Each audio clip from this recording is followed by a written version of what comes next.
Hey there. Have you ever been watching a dance performance and just felt like there's something more going on? Like a secret conversation is happening right there on stage and you're not quite in on it? Well, guess that. Today, we're going to decode that exact conversation.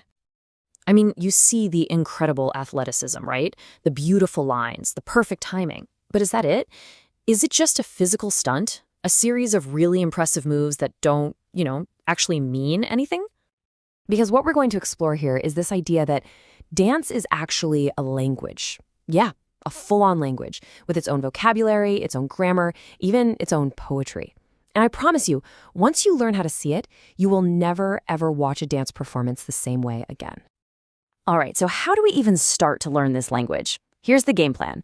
We'll kick things off with the language of movement, then talk about the body as an instrument.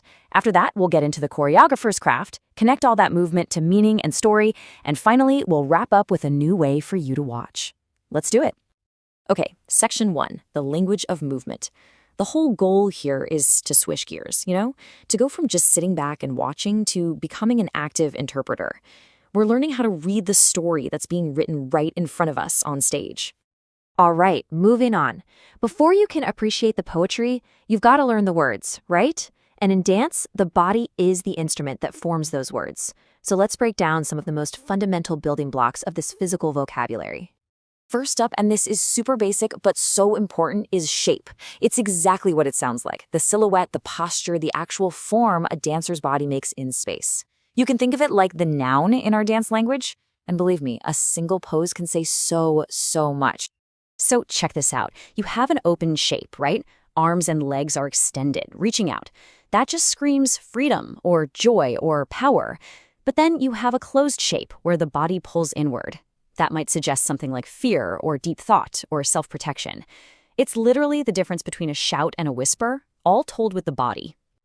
But hold on, it's not just about the static shapes. What's really fascinating is how a movement begins. The tiniest detail about where the energy starts can completely change the emotional feel of it. Seriously, this little detail, it changes everything. Okay, so when a move starts from the core, that's called proximal initiation. It feels so grounded, powerful, almost whole. Imagine a wave of energy starting deep in the torso and just rippling all the way out to the fingertips. Compare that to distal initiation, like a quick flick of the wrist.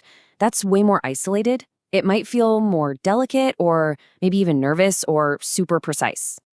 All right, so we've got our basic words now, shape and initiation. So what's next? Well, now we look at how the choreographer, who is basically the author of the dance, arranges these words into sentences, paragraphs, and, entire stories. And one of the biggest tools they use is something called a motif. It's just like a recurring melody in a song that gets stuck in your head. A movement motif is a specific phrase that keeps coming back, and it might change a little each time, gathering more and more meaning. The perfect example? The fluttering arm movements of the swans in Swan Lake. That one little move tells you so much. So imagine this. A choreographer starts with all the dancers doing the exact same move, right? That's our main theme. Then, bam, they introduce a totally different contrasting move. Suddenly there's tension, a new idea in the mix. And finally, maybe everyone starts doing that new move. What does that tell you? It shows a shift, a change in the story. It's a whole narrative built just out of patterns. And of course, they've got a whole bag of tricks.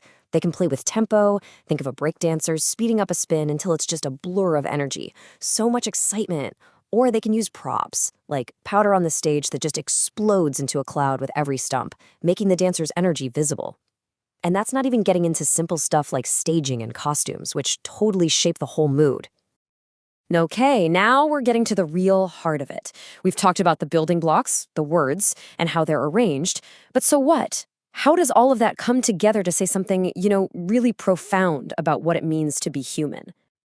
Well, the legendary Martha Graham had a really strong opinion on this. For her, movement was never just decorative. Every single gesture had a purpose, a reason that came from deep inside. It was never about just making pretty shapes. It was about making the inner life of the soul visible for everyone to see. And that inner life can be about something incredibly current. I mean, let's just take the pandemic. Think about that shared experience. How on earth could dance communicate those feelings of isolation, anxiety, that deep longing for connection that so many of us went through?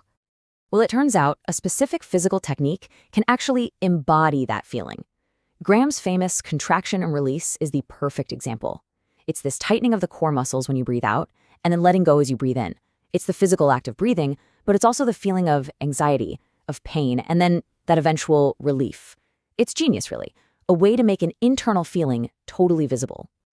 But okay, meaning isn't always about just internal emotion.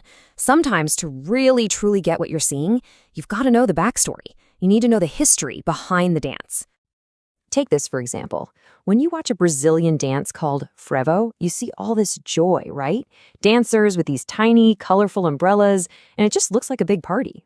But here's the secret. If you know the history, that this dance came from capoeira fighters who were clearing a path, and that those cute little umbrellas are actually standing in for the knives they used to carry, well, that changes everything, doesn't it? Suddenly, that playful prop is a symbol of a warrior history hidden in plain sight. Okay, we've covered the alphabet, the grammar, and the real soul of dance. Now let's pull it all together. Let's build a practical toolkit that you can actually take with you.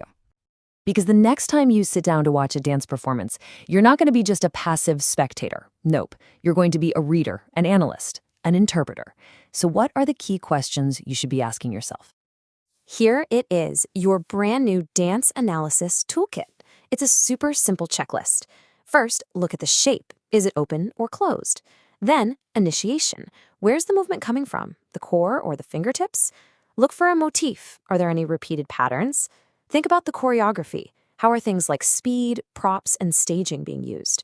And finally, consider the context. What's the cultural or historical story? Just asking these 5 questions will unlock so many layers of meaning you might have missed before. So you see, dance is so much more than just a series of moves. It's this rich, complex language that tells stories about everything: joy, sadness, history, what it means to be human. And the only question left for you is, now that you know how to read it, what stories will you see?